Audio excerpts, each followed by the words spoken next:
Shalom, chers spectateurs, chères spectatrices, qui est le Rav Kook? Eh bien, le Rav Kook, c'est un émissaire divin, ainsi que tous les rabbins, mais chaque rabbin s'attache. Comme il est écrit, Dor Dor Vedorshav, Dor Dor Vechachamav. À chaque génération, il existe ses sages, chaque génération, il existe ses savants. Dieu ne nous a pas abandonnés. Le peuple juif n'est pas orphelin. L'histoire juive n'est pas veuve. Et à chaque génération, Dieu nous envoie les sages qui sont adéquats aux problèmes, aux gageures de cette génération. Alors, qu'y a-t-il de spécial à notre génération? Eh bien, c'est très simple. C'est la génération de la résurrection du peuple juif. Pendant 2000 ans, nous étions en exil. C'était une punition méritée. Et Dieu a décidé que l'exil était terminé.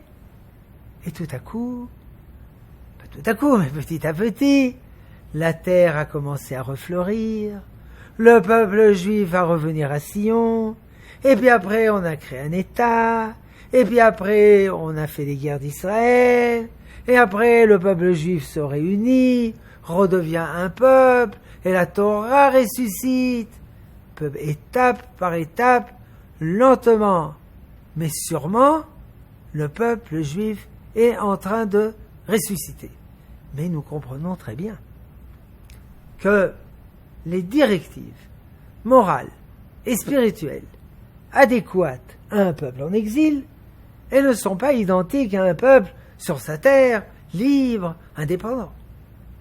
Alors, le Rav Kook, c'est l'émissaire pour être le chef spirituel du peuple juif renaissant sur sa terre. Évidemment, on peut se poser la question suivante.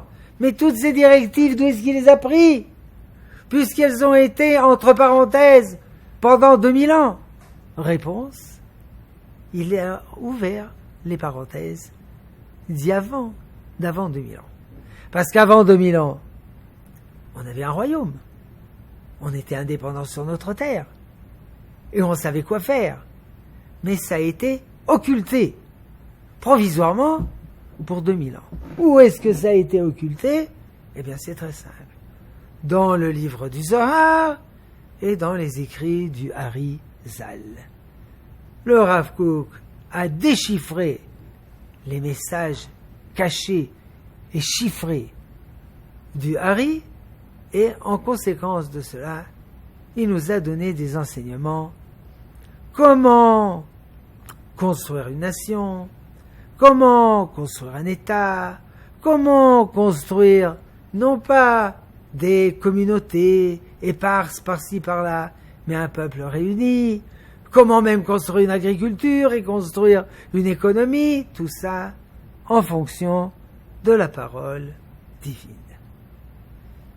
Et évidemment, son message n'est pas seulement pour sa génération à lui, mais pour énormément de générations, toutes les générations de la reconstruction et de la résurrection. Shalom, chères auditrices, chers auditeurs.